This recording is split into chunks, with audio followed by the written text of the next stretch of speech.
Unity of Houston is an inclusive church where we seek to understand and live the teachings of Jesus and other spiritual masters. At Unity, we welcome all people from all spiritual paths and every walk of life. We celebrate the diversity of our city and of our world, and we teach love, tolerance, and oneness, seeking to live in harmony with open minds and open hearts. Wherever you are in your spiritual path, you are always welcome at Unity. Join us and discover that the life of your dreams is already within you. We're here. It's December. How did that happen? We're here. But we're not quite here. I love that we haven't always done the Advent wreath here at Unity, but we started, 4 or 5 years ago, and we've almost every year now since we've done it. And I like if you didn't come from a liturgical Christian background, you may not know that we're not in Christmas season yet. We're in Advent, which means getting ready. We're getting ready for something to happen. And the metaphysics of the birth of Christ is that the light that was in Jesus is also in us, and we are invited to bring it forth in a new way. That's a pretty good Christmas message, don't you think? And if you look around our world, don't you think we could use a little more of that Christ light showing up in human beings about now? You think it's a good idea? Well, good, because you just signed up to do it. And I did too. That's the commitment. And now is the time we get to prepare. We get to begin to take that journey. So I have 3 points, as you probably know I would. I want to make sure that I get them because I left one out last week, so it's coming in today. All right, so the journey begins here is my first point. The second one is disillusionment is a gift. I will explain in a moment. And the third point is holding each other in wholeness. But first, a joke. It's a short one. This is a busy time of year, particularly if you're in the church business. We have so many things we're doing, and the details can get really overwhelming. But finally, after weeks of preparing to get this far, I have my list complete. Now I just need to find someone to do it. All right, so let's talk about my title. I think it's a pretty good title, A Deeper Understanding of Wholeness. You may notice that not only do we have the Advent wreath, but we have this table with the white poinsettias. This is another tradition that we borrowed. My church in Dallas was the first place I ever experienced it years ago. We call it Blue Christmas.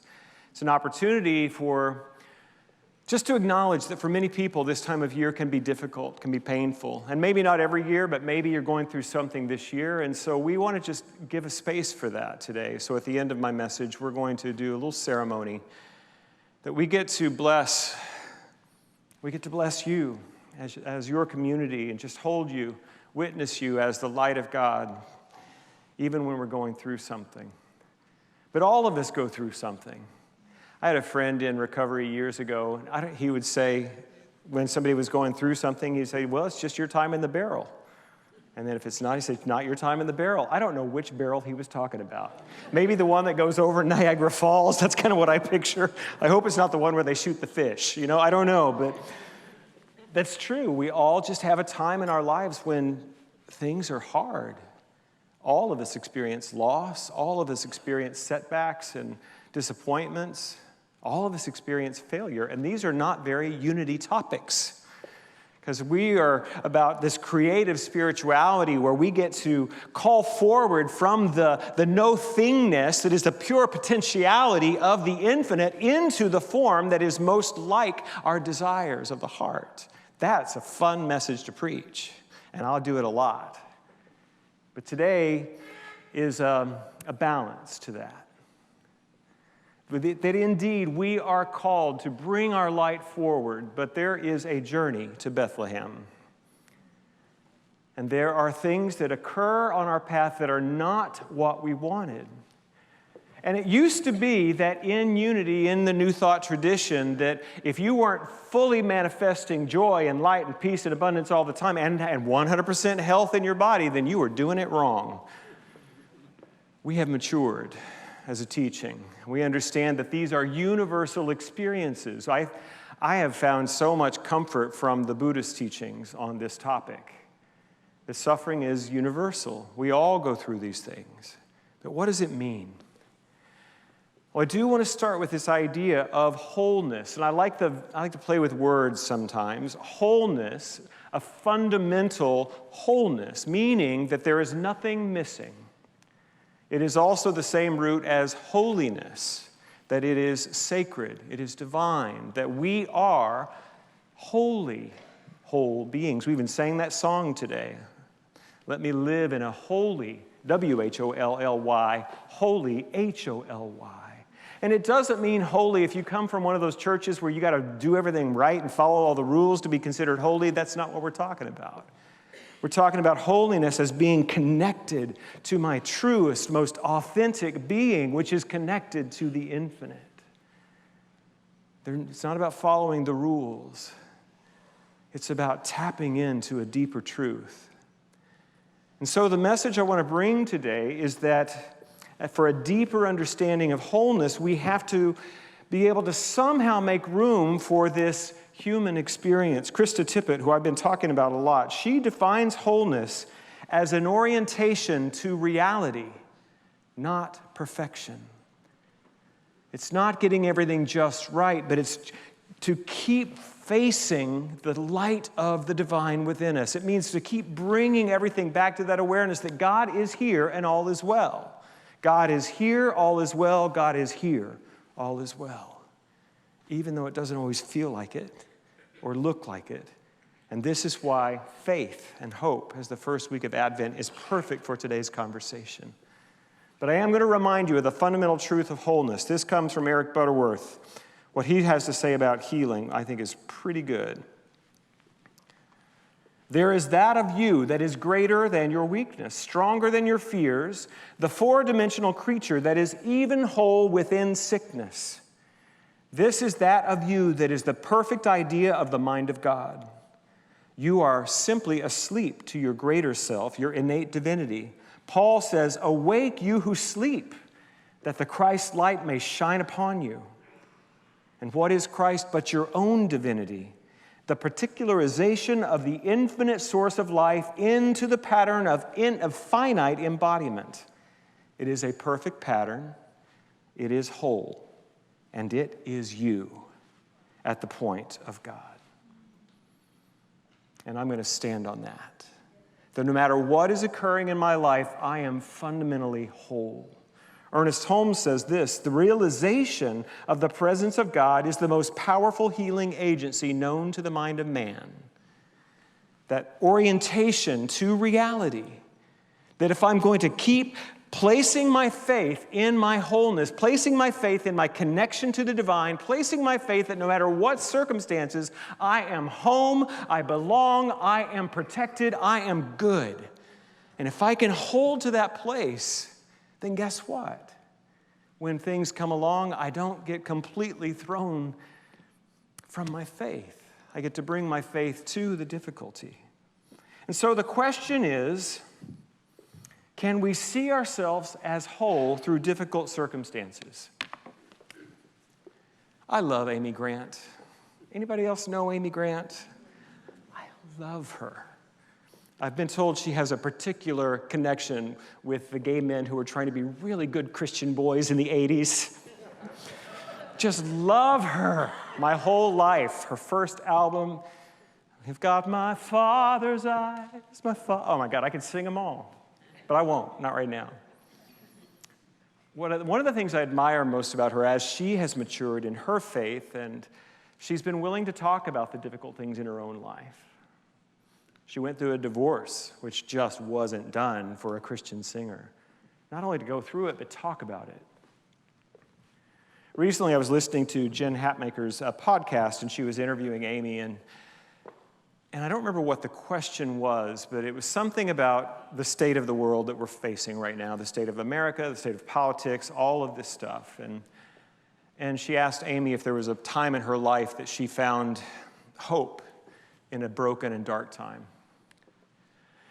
And I loved before answering every question, and Jen would ask her like 40 questions and then go, "What do you think?" And then Amy would just go, and just sit for a moment and wait for what one to come forward. She said, "I'm not sure this answers your question, but what comes to mind is something I went through with my parents and their dementia journey." She had a good family, loved her parents, and they both were experiencing dementia. And if you've gone through that, I certainly have with my family, if you've gone through that, you know it can be so difficult and painful. We sometimes call it the long goodbye. And she was really struggling with it. I think she had hired some caregivers who weren't really taking the care of her parents that she wanted. There's other things. There was some friction with siblings. You probably know these things that happen. And her former sister-in-law, the sister of her first husband, who was one of her best friends, came to visit, and Amy said, you know, and I just knew I had a good cry that could only come out if I talked to her. That's a good friend. That's a lot of trust. And it was the last day of the visit, and she said, her friend said, let's go out and look at your garden in the evening. She knew something was up, and they went out, and it all just came out. And Amy talked about her guilt over what was going on and her sadness that these two people who had been so brilliant and strong were just gone and fading, and just all of the pain around it. And her friend, her former sister-in-law, just listened and listened. She said, I hear where you are. Can I tell you one thing? And Amy said, yes. And she said, your parents are teaching you their final lesson. You don't want to miss it. And Amy said that was all she needed to do to reframe the situation. Yes, and she said this, I love this. She said, we do need to tell the story of our loss and our grief, but there is more to the story. Her mom died soon after that, but her dad lingered a long time.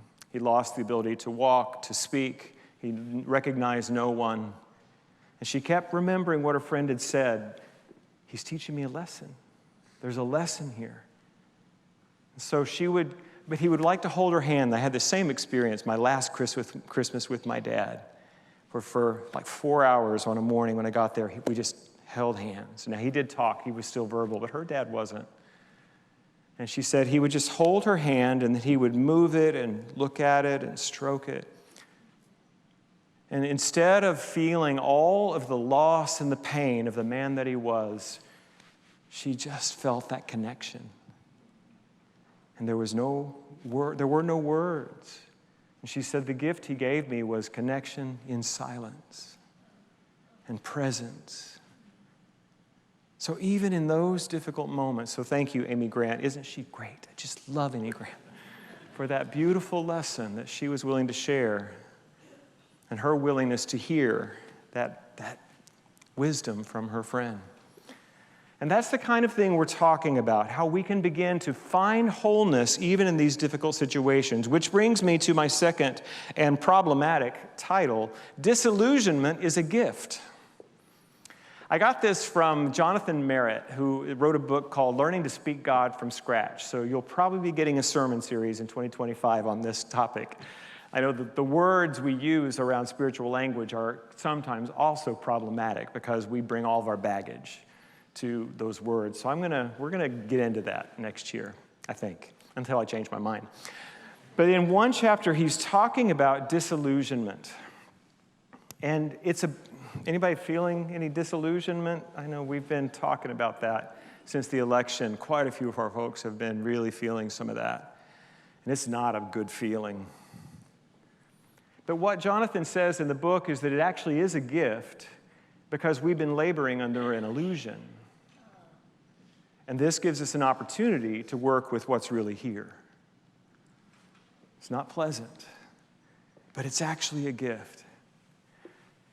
I've shared a lot about my addiction and recovery journey, but leading up to that moment of sobriety, I was laboring under the delusion that I didn't need to talk about this, that I could keep it secret, that I was fine.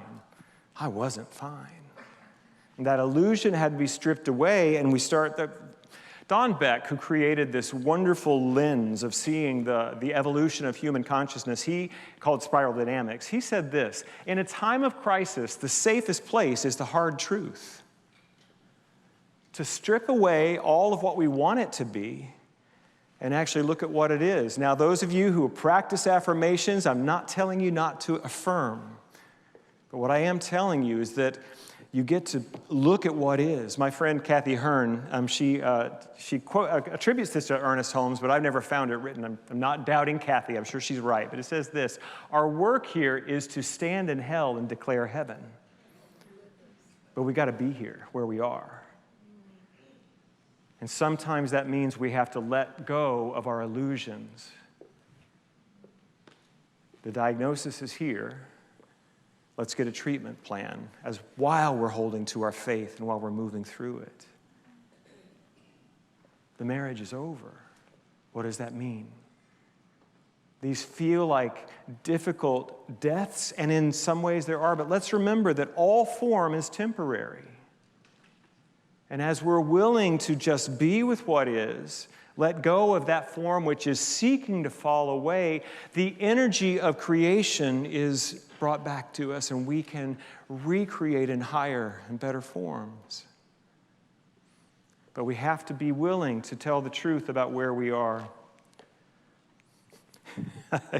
I do have an example for this too. There was a Postcards from the Edge, written by Carrie Fisher, wonderful book, turned into a movie with Meryl Streep and Shirley MacLaine. They played mother and daughter. And this is 30 years ago, a long time ago, and Meryl Streep, still a young woman, playing this character, and she said something about being middle-aged, and her mother, Shirley MacLaine, said, "You're not middle-aged, I'm middle-aged." And Meryl responds, "How many 140-year-olds do you know?" A few years ago, I went through a tough breakup, and went through my grief around that, and I recognized that not only was I grieving the loss of the relationship, but I have never been single at this age in my life. I had to grieve my youth. And some of you get mad when I talk about that because you're older than me. But I'm telling you, I had to do it. In my mid-50s, I'm no longer a kid. I'm middle-aged if I get to be 110. No. You know, it's a long stretch. The first time I ever got to sing for Marianne Williamson, I was invited out to Arizona somewhere, Phoenix area, and Scottsdale. My brain was not going to let me go until I remembered that name. And she said this, which I really love. She said, "We have been given an additional 20 years in our lives, and the good news is it's not at the end, it's in the middle."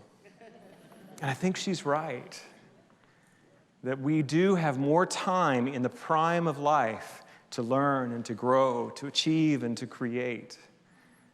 But here's where you need to hear this. Middle-aged is not young. And how many people do we know, and I'm not looking at anybody, not pointing any fingers, who will chase the appearance and experience of youth and miss the experience of this glorious middle of life? That even here is a gift. But first, we're going to have to just get real. Let go of the illusion that we're 21 when we're not. So, as I've talked about this before, when I realized that I had this grief work to do around not being young, being middle-aged, and isn't it great? But I couldn't get to the great thing because I was still over here with the thing that wasn't anymore. And I don't know where this voice came from, my higher self, but I got this thing, just kind of a download, and it was this: my job is to love this body as it ages. And I knew what I was supposed to do with that. Every time I had a self-critical thought about my aging body, I'm just to say that. My job is to love this body as it ages. And instantly I knew what that meant too. It meant not only to accept it as it is in this changing way, but to love it with the right kind of food and the right kind of exercise, love it with good sleep, to love it. And so that's what we're asking ourselves. Whatever this thing is that we've been holding on to, an illusion, let go of the illusion and find a way to love what is by accepting the change and see what's being asked for now, to love it.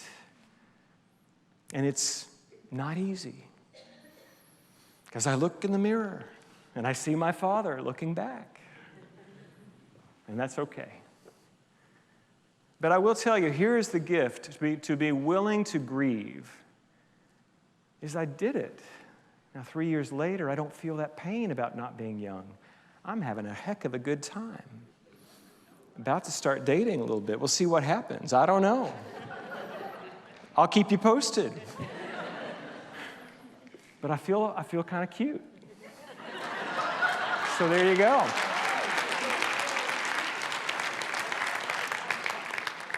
There's a big push, and I'm just going to say this one thing. I'm not going to get into politics, but it's just a theme that is in many cultures and many times of nationalism, and it's not the same as patriotism. Do you know the difference? Nationalism is like, we're the only way, we're the best way, and patriotism is, I love my country and I can see its flaws. And particularly Christian nationalism is a thing that's happening right now. And a lot of Christian pastors have come out and said it's a sin. We don't really use that language too much here, but what it does is that it seeks to go, you have to be like us in order to love this country. It's just not true. It's just not true.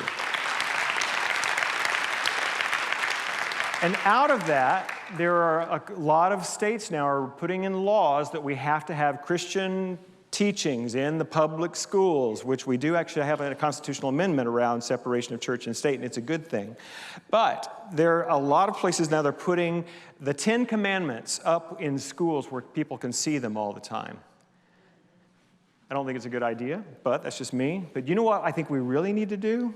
Not in the schools, but we need to be looking not so much at the 10 Commandments, but as the Beatitudes. Do you know why? The 10 Commandments, they reinforce our judgment, and we can point to everybody that's not doing it right. The Beatitudes are all about me and my relationship to reality. So I feel like we just need to hear them again. What do you think? This comes from the teachings of Jesus. Chapter 5 of Matthew, which we believe this is the truest record of the actual teachings of that amazing rabbi that we have. It's called the Sermon of the Mount, and this is the way it begins in the Gospel of Matthew. Now, when Jesus saw the crowds, he went up on a mountainside and he sat down. His disciples came to him and he began to teach them. Blessed are the poor in spirit, for theirs is the kingdom of heaven. Blessed are those who mourn, for they shall be comforted. Blessed are the meek, for they will inherit the earth. Blessed are those who hunger and thirst for righteousness, for they will be filled. Blessed are the merciful, for they will be shown mercy. Blessed are the pure in heart, for they will see God. Blessed are the peacemakers, for they will be called the children of God. Blessed are those who are persecuted because of righteousness, for theirs is the kingdom of heaven.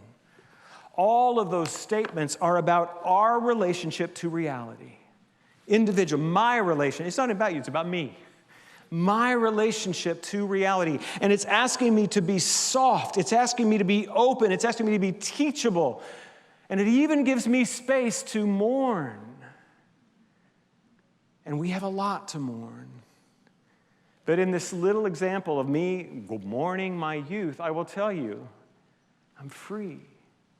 And the gift of our being willing to grieve and to be with that sadness is that it makes us available for what wants to come next. And so that's why we're doing this today. That's why we're having this talk, so that we can make it okay to normalize it that we all go through hard things. We all experience loss. And how do we, third point, hold each other in wholeness? Years ago, I've been started recording my music, and people still bought CDs. Do you remember those days? I still do that.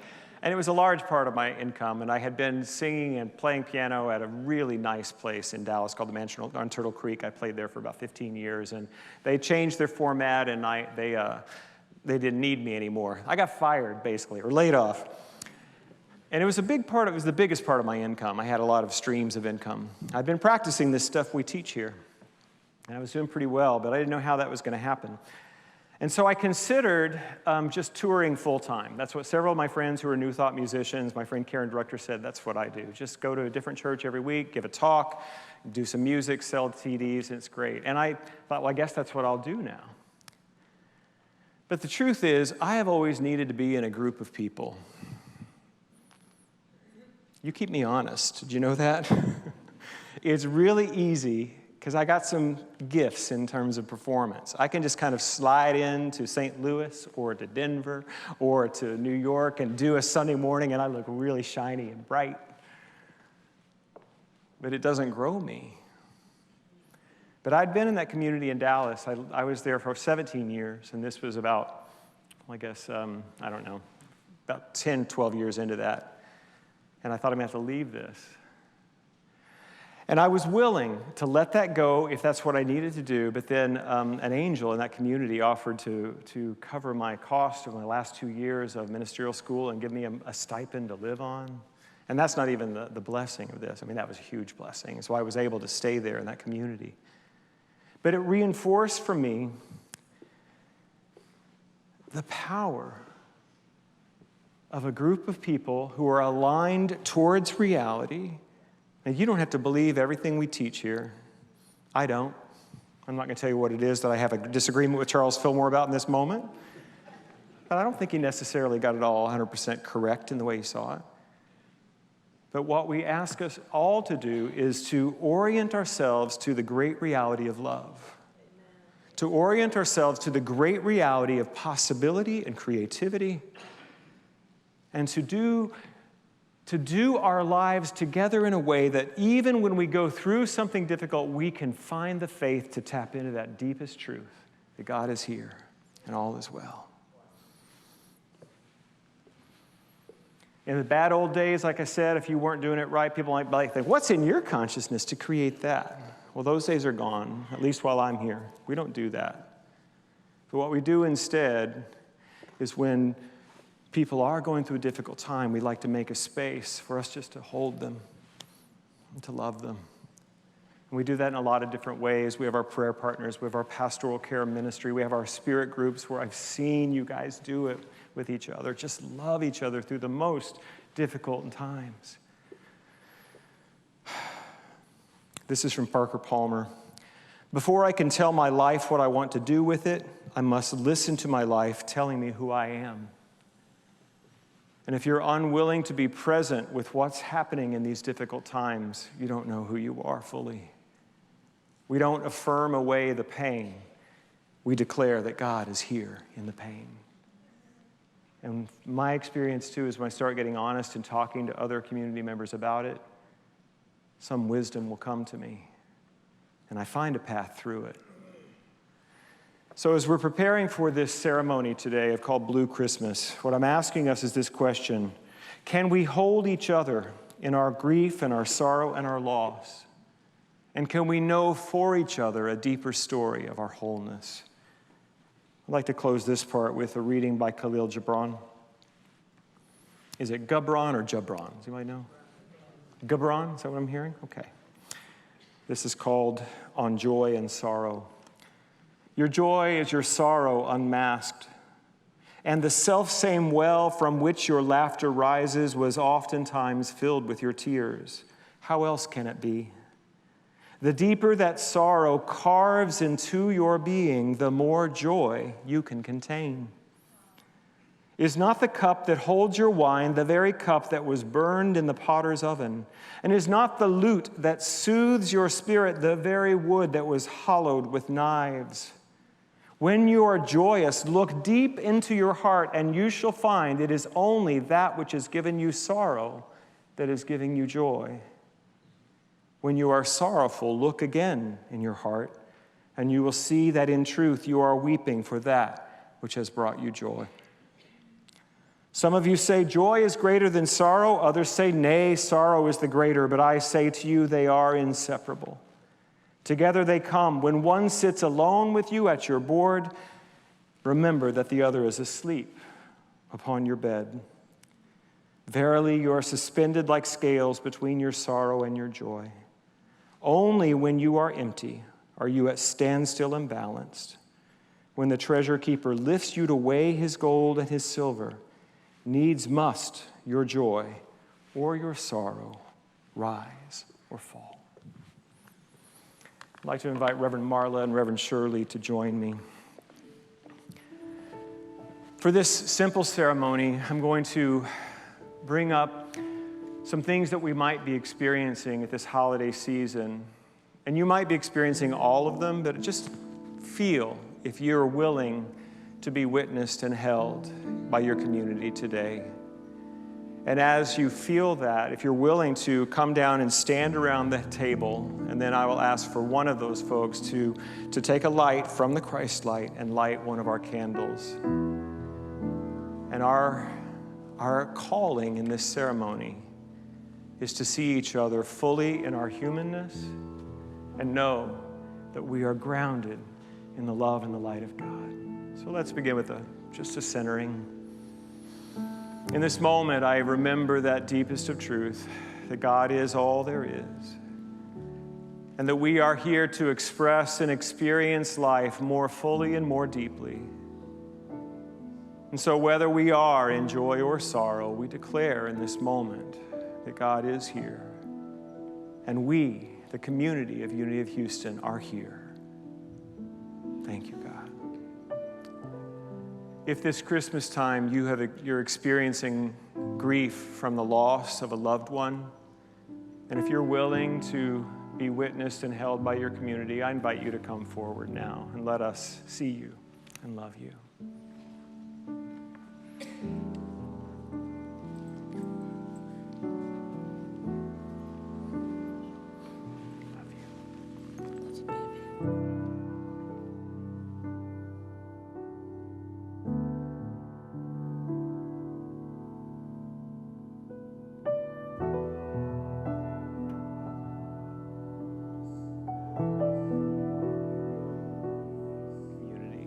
So they can see you and you can see yourselves being loved by all of us here. Dooney, would you be willing to take a light from the Christ light and light one of our candles for all who are experiencing grief and loss of a loved one today?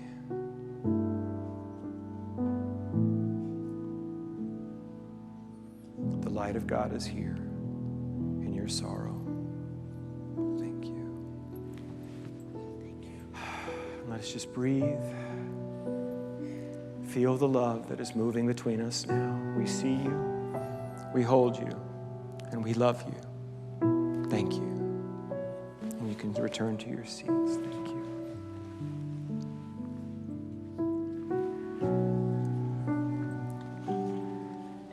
These wonderful body temples are not meant to last forever. So we do experience death in the physical form. And we also experience illness. And if you or a loved one are experiencing illness and it is holding you and making this holiday season sorrowful or painful, if you would like to be held by your community, if you're experiencing illness, you can come forward yourself or a close loved one.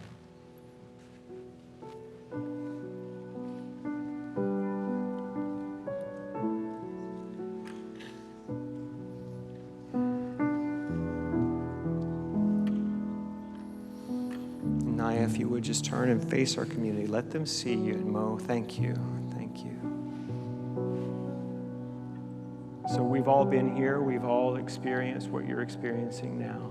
We just want you to know you're not alone, that your community loves you, and we stand with you in this moment. Elizabeth, would you like to light the candle for those who are going through illness? Thank you.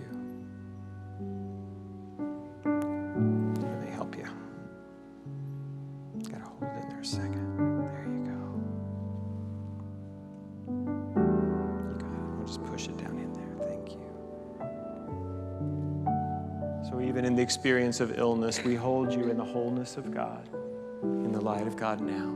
Thank you. You may be seated.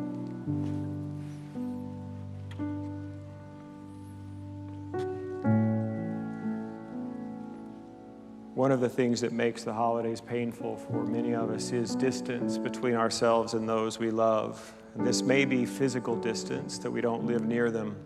And it might be a different kind of distance. But if that's heavy on your heart this Christmas, distance from your loved ones, and if you would like to come forward and let us love you and hold you in this light of God's love, come forward.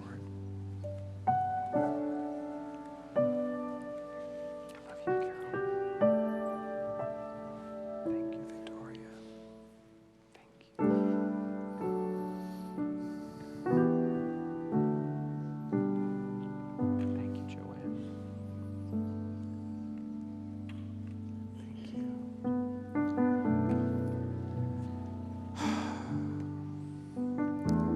want you all to see that not only are we here together, we're with you, we love you, but all of these beautiful souls and many more watching online are with you.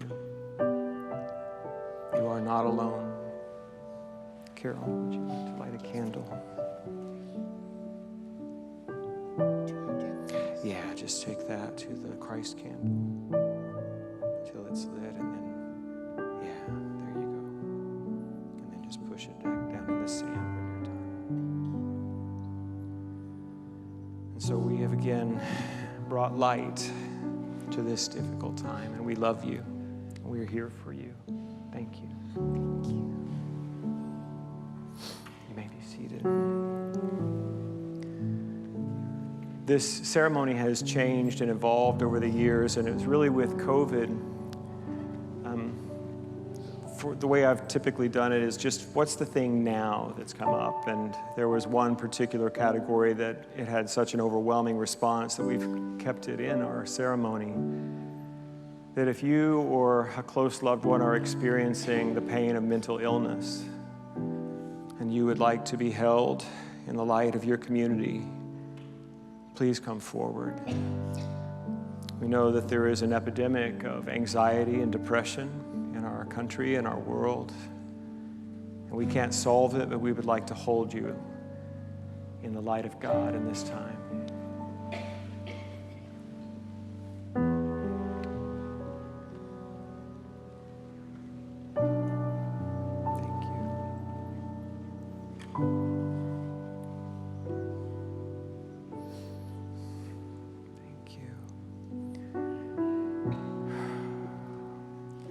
When there is trouble in heart and mind, it can be hard to see the light of our being.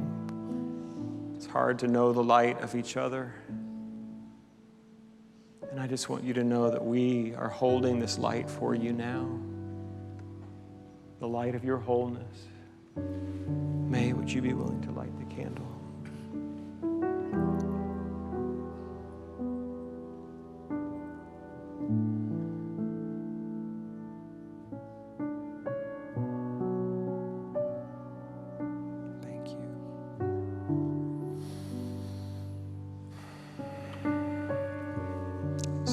You in this light of wholeness, of peace, of well-being. Thank you for letting us love you today. You may be seated.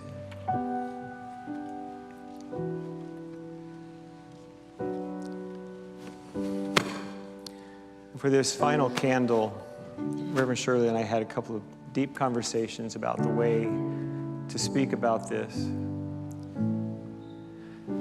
I watched Reverend Jean Marie's first talk at her new church in Florida, and she shared a statistic that shocked and hurt my heart. Evidently, around elections for many years, they've taken polls, and the question is, would you avoid attending a family gathering if someone from the other political party would be there? And when they first began this poll in the 1950s, it was 3% said that they would. This year, it's 50%. And it's not just politics. There is just a deep division that has been wrought in our culture, in our people. And if this is particularly grieving you, would you be willing to come stand? And maybe we don't need everyone, because I know it's bothering all of us, but just if you would be willing to be the proxy, and I know if you feel called to join us here, please do so. Join us if this division is really grieving you right now. Thank you, Donna.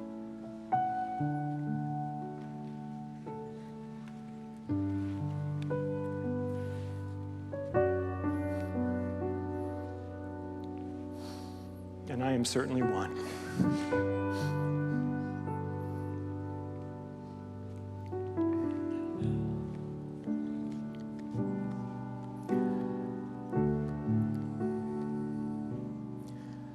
It's hard to remember the light of our unity sometimes.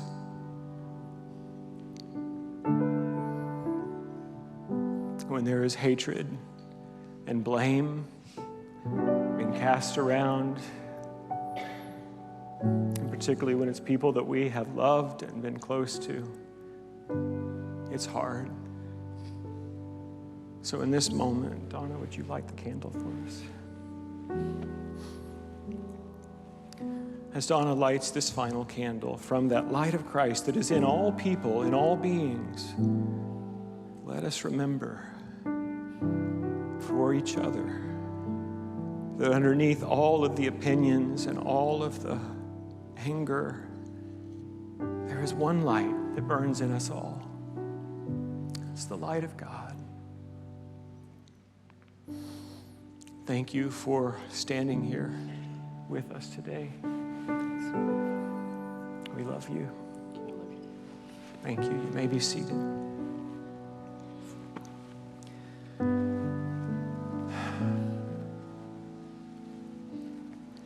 Thank you. Can we have a prayer?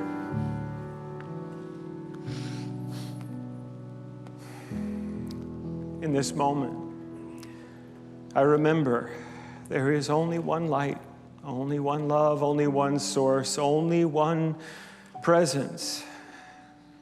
There is only one. And even as we have taken this light, one light of the Christ candle, and we have placed it in 5 areas that need that light, it remains one light. And no matter what we are going through in this moment, whatever is happening in the world,